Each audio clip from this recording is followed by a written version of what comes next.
Assalamualaikum warahmatullahi wabarakatuh. Mari kita lanjutkan kembali pembahasan mengenai metrik ruang dan vektor. Kemarin kita sudah membahas transformasi linear dan kita akan melanjutkan ke subbagian yaitu kernel dan jangkauan.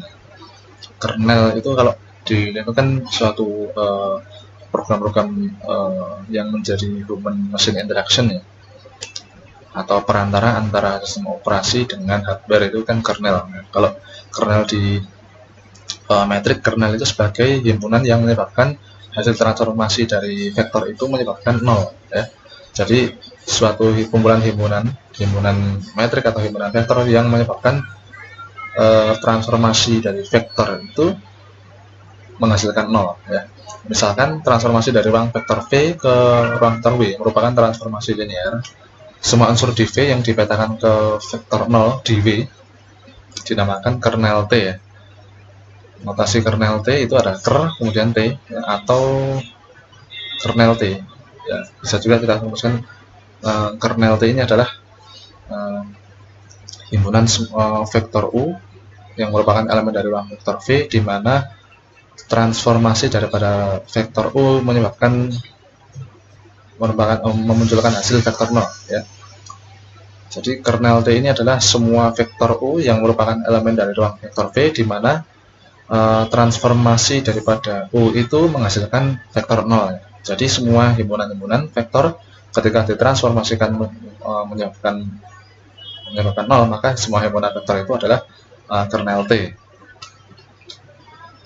Nah, contohnya seperti ini ya, contoh soalnya. Misalkan transformasi dari polinomial order 2 ke ruang vektor dimensi 2 ya. Transformasi daripada A plus BX plus CX kuadrat ini menghasilkan vektor dimensi 2 nya dengan cara ini ya, A min B kemudian A min C ya. Jadi ini rumus transformasi dari polinomial order kedua ke ruang vektor dimensi 2 dalam soal contoh 5 ini seperti ini. A BX plus CX ini adalah A min B kemudian A min C. Nah, kita perhatikan bahwa apabila ini ya, suatu polinomial 1 plus X plus X kuadrat, apakah nanti merupakan kernel T. Nah, karena di sini setelah ditransformasikan menyebabkan vektor 0, berarti ini merupakan kernel T ya. Ya, ini adalah kernel T. 1 plus X plus X kuadrat adalah kernel T. Jadi sama ya, seperti definisinya ya, bahwa semua himpunan vektor dalam ruang vektor V ketika ditransformasikan menyebabkan hasil vektor 0, berarti himpunan vektor itu adalah kernel T ya. Nah, sementara itu kita lihat di sini ada, kalau misalkan himpunan vektor atau himpunan metrik 1 plus 2x plus x kuadrat ketika ditransformasikan ini 1 min 2 kemudian 1 min 1. Ini hasilnya min 1 ya, 1 min 2 kemudian 1 min 1 ya, sesuai dengan rumusnya tadi A min B A min C ya, 1 min 1 itu 0. Nah, di sini tidak menyebabkan terjadinya vektor 0, berarti ini bukan merupakan kernel T ya. Jelas bahwa vektor 0 pada daerah asal transformasi merupakan unsur kernel T. Tetapi tidak semua transformasi linear mempunyai vektor tidak 0 sebagai unsur kernel T. Ya, jadi contohnya seperti ini ya. Kalau suatu himpunan vektor itu ketika ditransformasikan tidak menghasilkan vektor 0, berarti dia bukan kernel T. Yang penting teman-teman tahu bahwa semua himpunan vektor dalam ruang vektor V ketika ditransformasikan menyebabkan adanya hasil vektor 0, berarti himpunan vektor tadi adalah kernel T. Ya, ini teorema ya. Teoremanya kita buktikan jika T transformasi dari ruang vektor W ke ruang vektor W adalah transformasi linear, maka kernel T merupakan subruang dari V ya. Misalkan vektor A dan vektor B elemen dari kernel T, sembarang ya. Dan alfa ini adalah skalar ya, pengali ya. Alfa merupakan besaran bilangan real, elemen dari bilangan real. Karena setiap vektor A itu kernel T, artinya setiap vektor A itu elemen daripada ruang vektor V ya. Sehingga transformasi daripada vektor A ya itu menghasilkan vektor 0 karena A merupakan elemen kernel T ya. Jadi himpunan-himpunan vektor yang menyebabkan ketika ditransformasikan menyebabkan terjadinya hasil vektor 0, berarti himpunan vektor yang ditransformasikan itu atau di sini adalah vektor A itu adalah elemen kernel T. Maka jika seperti ini ya, jika A elemen ruang vektor B, kemudian transformasi daripada A itu adalah menghasilkan vektor 0, A berarti merupakan kernel T, merupakan bagian dari kernel T, maka kernel T itu sendiri elemen dari ruang vektor V ya. Perhatikan bahwa vektor 0 adalah elemen dari kernel T, artinya setiap transformasi daripada suatu vektor 0 itu sama dengan metrik transformasi kalikan 0 akan menghasilkan vektor 0 ya. Jadi transformasi dari vektor 0 itu sama dengan metrik transformasi A dikalikan dengan vektor 0 menyebabkan hasil vektor 0 ya. Oleh karena itu kernel T bukan suatu himpunan kosong ya. Bukan suatu himpunan kosong, tapi dia punya suatu vektor 0 ya. Jadi punya vektor 0. Karena vektor A dan vektor B elemen kernel T, dan kernel T itu elemen dari komplement atau bagian dari ruang vektor V. V merupakan ruang vektor sehingga berlaku ini ya, sehingga berlaku vektor A tambah vektor B itu bagian dari ruang vektor V. Jadi vektor-vektor itu kalau bergabung itu membentuk suatu ruang vektor ya. Nah, ruang vektor itu kalau di sini ini V, berarti A plus B itu adalah elemen dari atau bagian dari ruang vektor V. Nah, sehingga ini mengakibatkan transformasi daripada vektor A tambah vektor B ini sama dengan transformasi dari masing-masing vektor A ya. Maka hasilnya adalah vektor 0 tambah vektor 0 sehingga menyebabkan 0 ya. Jadi vektor A tambah vektor B itu juga elemen kernel T kalau terjadi seperti ini ya. Kalau terjadi kondisi seperti ini ya, awalnya seperti ini, kemudian kernel T-nya ada elemen dari vektor V, kemudian kalau transformasi dari A plus B-nya itu menghasilkan 0, berarti A plus B-nya adalah kernel T. Karena vektor A merupakan kernel T, maka vektor A elemen dari ruang vektor V. Karena V adalah ruang vektor, maka untuk setiap alfa elemen real berlaku transformasi dari alfa kali vektor A itu sama dengan skalar alfa dikali transformasi dari vektor A ya, sehingga sama dengan alfa kali 0 menghasilkan vektor 0. Nah, sehingga alfa kali vektor A itu adalah kernel T karena menghasilkan vektor 0. Jadi apa yang menyebabkan terjadinya vektor 0 berarti dia merupakan kernel T. Dengan demikian terbukti bahwa jika transformasi dari ruang vektor V ke ruang vektor W adalah transformasi linear, maka kernel T merupakan subruang dari vektor V. Karena kernel T merupakan subruang, maka basis kernel T-nya seperti ini. Oh iya ya. Kernel T merupakan subruang dari ruang vektor V karena kernel T merupakan subruang. Kernel T itu sendiri merupakan vektor-vektor tadi ya, ada A, ada vektor B.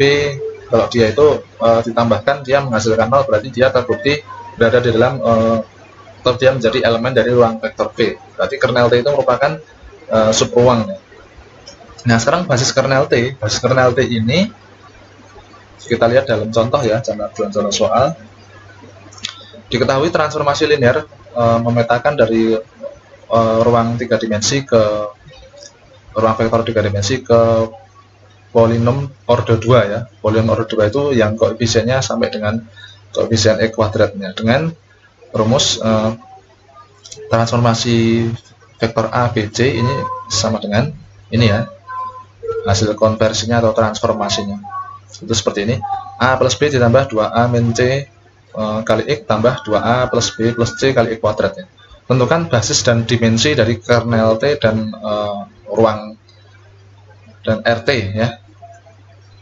Jadi jangkauan ya, tentukan basis dan dimensi dari kernel T dan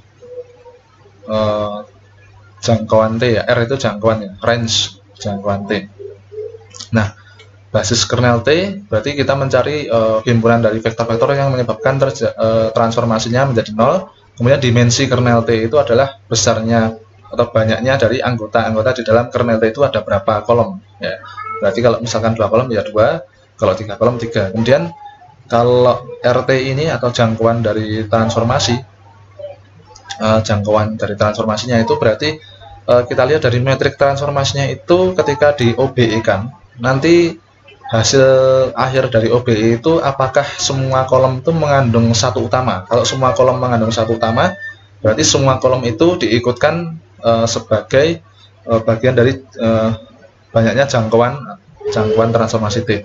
Kalau misalkan hanya beberapa kolom yang memiliki satu utama ya, setelah di OBE kan itu hanya beberapa kolom yang memiliki satu utama, maka ya jumlah atau range atau dimensi daripada jangkauan T itu hanyalah sebanyak kolom-kolom yang memuat satu utama tadi ya. Nanti kita lihat di contohnya ya. Perhatikan bahwa transformasi dari vektor A, B, C itu sama dengan A plus B tambah 2A min C tambah 2A plus B plus C. Berarti ini adalah koefisiennya ya, nanti disusun dari yang atas bawah sampai yang koefisien tertinggi, koefisien untuk order tertinggi di bawah sendiri. Nah, seperti ini ya, bisa kita luruskan.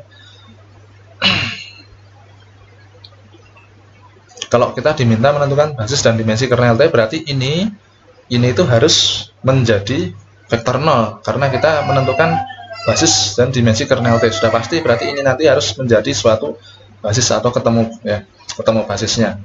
Maka di sini kita hitung ya, transformasi A, B, C itu bisa kita tuliskan koefisiennya ya, seperti ini. Nah, ini A plus B plus C-nya tidak ada ya, C-nya 0 berarti 1, 1, 0. Kemudian A-nya tidak ada, A-nya 0, B-nya 2, C-nya min 1 ya, 0, 2, min 1. Kemudian A-nya 2, B-nya 1, C-nya 1, 2, 1, 1. Lalu di sini ada metrik lagi ya, metrik A, B, C ya, sebagai pengali untuk ini kalau misalkan kita kalikan kan sama bentuknya seperti ini ya. A ditambah B tambah 0 ya, A tambah B tambah 0, kemudian 0 tambah 2B min C sama seperti ini. Jadi, nah di sini karena kita sudah mendapatkan bentuk seperti ini, berarti ini adalah A dikalikan dengan ini ya, A, B, C ya. Berarti A ini adalah metrik transformasi ya. Metrik transformasinya ini 1, 1, 0, 0, 2, min 1, 2, 1, 1. Nah, dengan melakukan OBE pada metrik tersebut ya, dari ini sehingga didapatkan hasil OBE-nya seperti ini teman-teman ya. Ini setiap kolomnya memiliki satu utama, berarti untuk RT-nya, untuk dimensi atau range dari jangkauannya itu adalah ini ya. Karena ada 3 kolom yang memuat satu utama, berarti 3-3-nya itu diikutkan sebagai basis jangkauan ya. Berarti ini semua kolom di dalam metrik transformasi itu menjadi basis jangkauan. Karena apa? Setelah di OBE kan terakhir ketemu setiap kolomnya punya satu utama semua ya. Namun di sini karena di sini A ya, ini kan 1A tambah 0B tambah C, A-nya sama dengan 0, B-nya sama dengan 0, C-nya sama dengan 0, berarti karena hasilnya 0 semua ya, basis kernelnya itu adalah himpunan kosong ya, dan nulitasnya adalah 0. Nulitasnya adalah 0 atau dimensinya adalah 0 karena di sini tidak punya ya. Hasilnya semuanya 0, A sama dengan 0, B-nya sama dengan 0, C-nya sama dengan 0, dimensinya 0. Basis kernelnya himpunan kosong ya. Oke. Kemudian ini OBE-nya bagaimana? Dari sini sampai sini kok bisa menjadi sampai seperti ini ya, menjadi metrik identitas ya. Jadi OBE-nya seperti ini.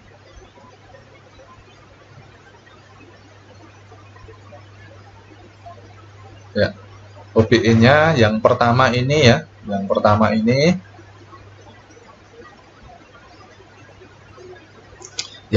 ini adalah B3 dikurangi 2B1 ya, 2B3 dikurangi 2B1, jadi 2 dikurangi 2 kali B1 ya, 2 dikurangi 2 hasilnya 0, terus 1 dikurangi 2 min 1, 1 kurangi 2 kali 0, 0, 0 kurangi 2 kali 0, 0 ya.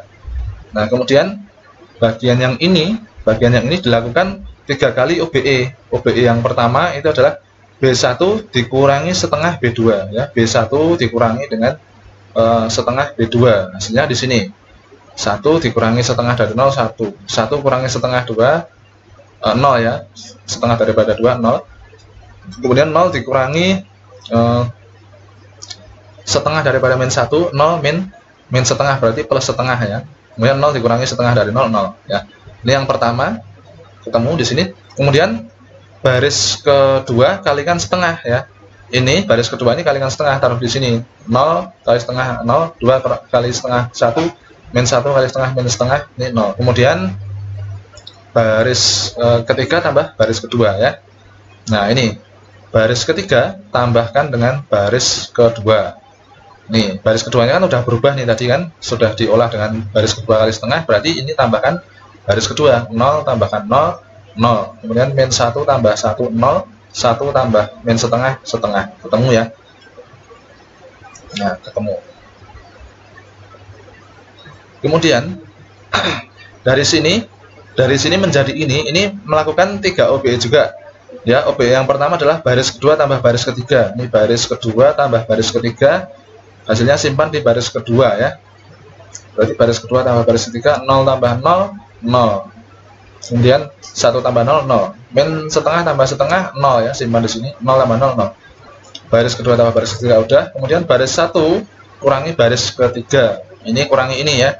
1 kurangi 0 1, 0 kurangi 0 0, setengah kurangi setengah 0, berarti baris 1 menjadi 1 0 0 0 ya. Kemudian terakhir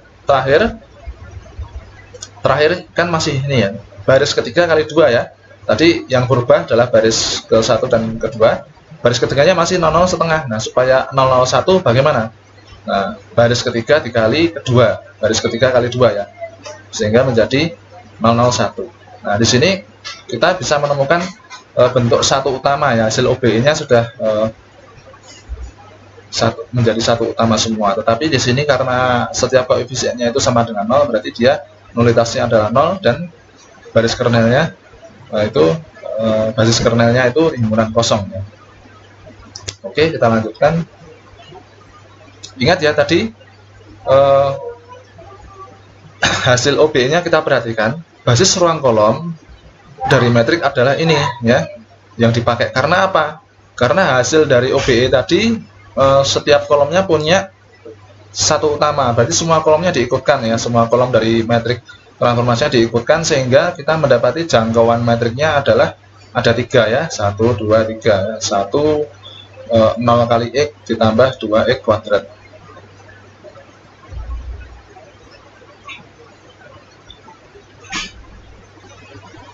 Ya, kita lanjutkan. Nah, tadi hasil OBE-nya itu memuat satu utama sebanyak 3 kolom ya, di sebanyak 3 kolom ya, ini ya. 1 2 3, sorry. 3 kolom ini punya satu utama ya. Sehingga di sini semua kolom dari metrik transformasi itu kita ikutkan sebagai basis jangkauan, basis daripada RT atau basis ruang kolom ya. Ini kita ikutkan sehingga kita punya dimensi jangkauan atau range-nya itu 3 ya, seperti ini. Tapi dimensi daripada basis kernelnya itu 0 atau nulitasnya itu 0 ya, karena basis kernelnya himpunan kosong. Kemudian ada contoh soal lagi ya. Diketahui transformasi linear dari ruang vektor 4 ke ruang vektor dimensi 3, berarti nanti kita punya metrik dengan ukuran 3 baris kali 4 kolom ya. Didefinisikan sebagai berikut ya. Transformasi dari A, B, C, D itu menjadi A plus B, C min 2D, min A min B plus C min 2D. Nanti tinggal ditulis saja persamaan atau metriknya apa, tinggal diikutkan saja ke sini ya, sehingga kita bisa mentransformasikan. Tentukan basis kernel dari T dan dimensi dari basis kernelnya atau nulitasnya. Dimensi dari basis kernel itu nulitas. Nah, pertama kita buat seperti ini ya. A plus B plus C plus D, berarti CD nya 0 ya, 0 0.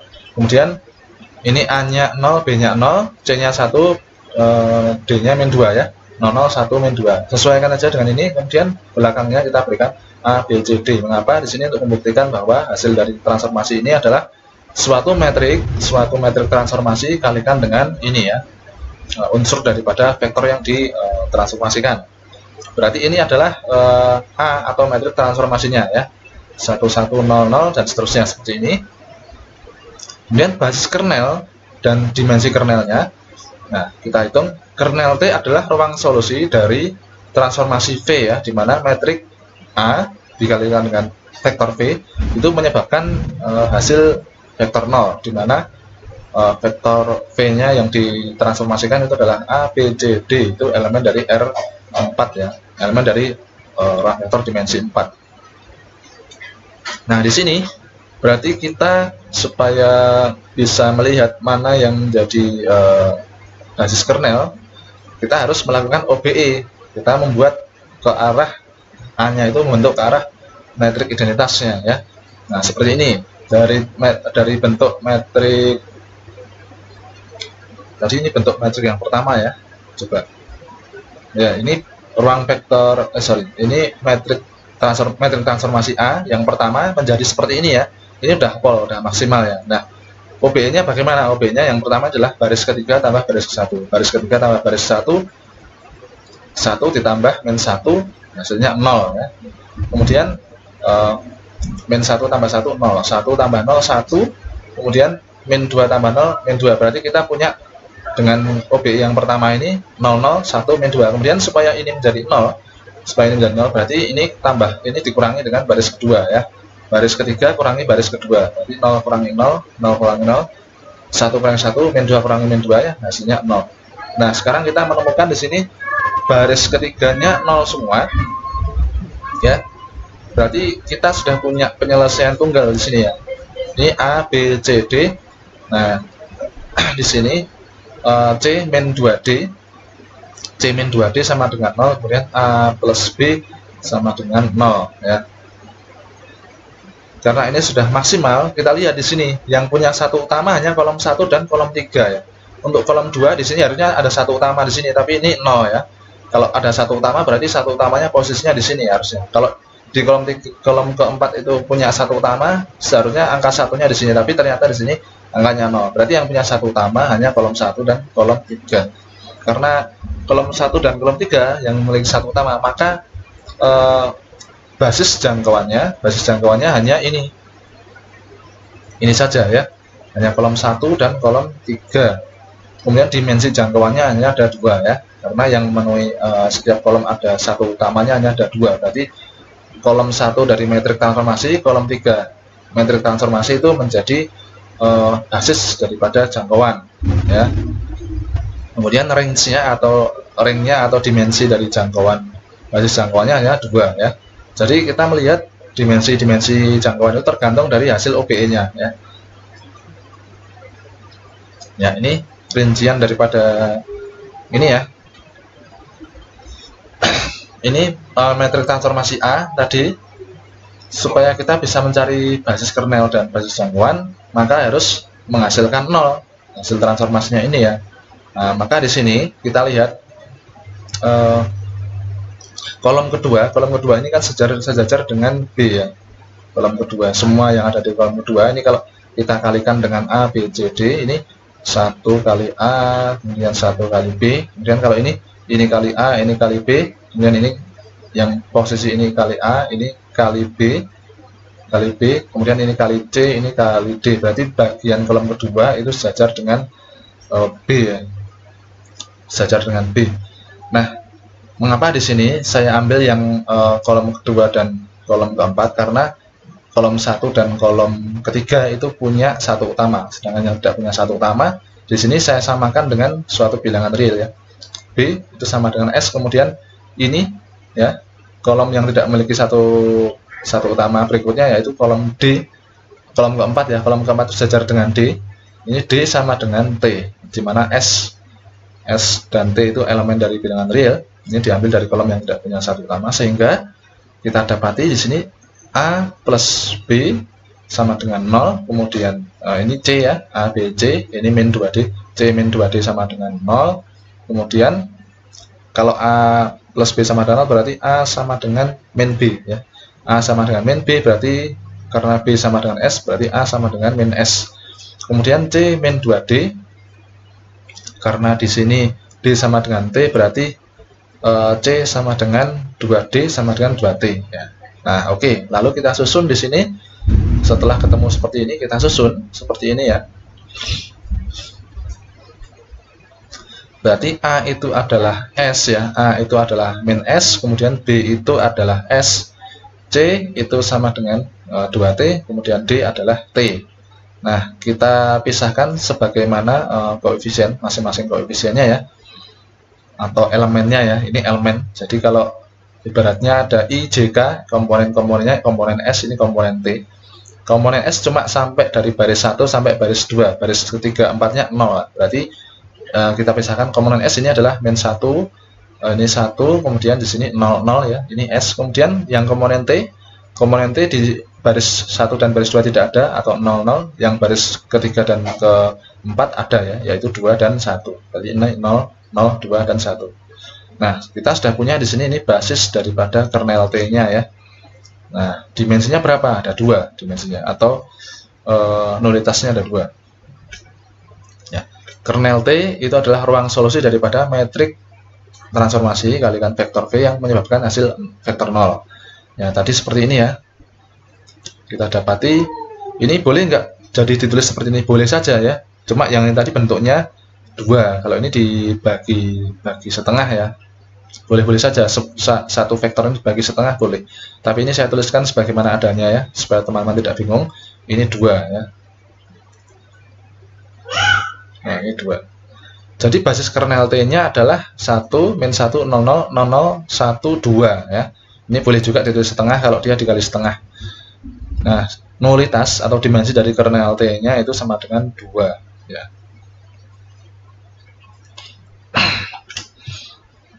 Nah, ini sudah menginjak pada latihan.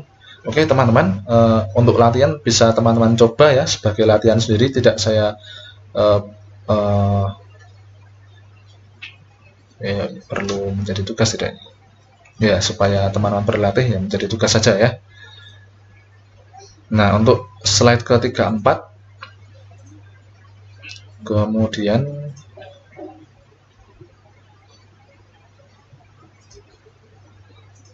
silakan dikerjakan semua ya, saya berikan waktu 2 minggu ya, saya berikan waktu 2 minggu, 3 minggu ya, supaya lebih longgar teman-teman. Tapi jangan sampai tidak mengerjakan ya, silakan bekerja sama dengan teman-teman yang lain, kemudian teman-teman mengerjakan dengan sebaik-baiknya ya. Nomor 3, slide 34, 35, dan 36 ada soal.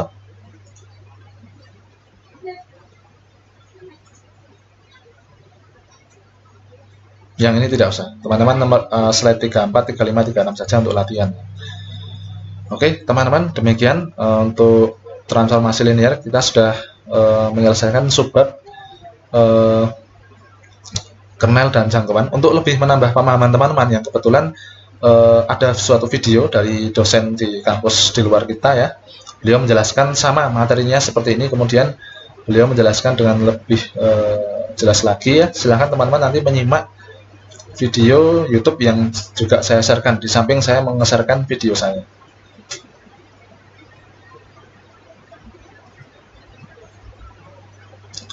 Terima kasih, semoga teman-teman semangat belajar ya, tetap sehat dan sukses selalu. Apa yang dicita-citakan semoga terkabulkan ya. Demikian, terima kasih atas waktu dan kesempatannya. Salam sejahtera, wassalamualaikum warahmatullahi wabarakatuh.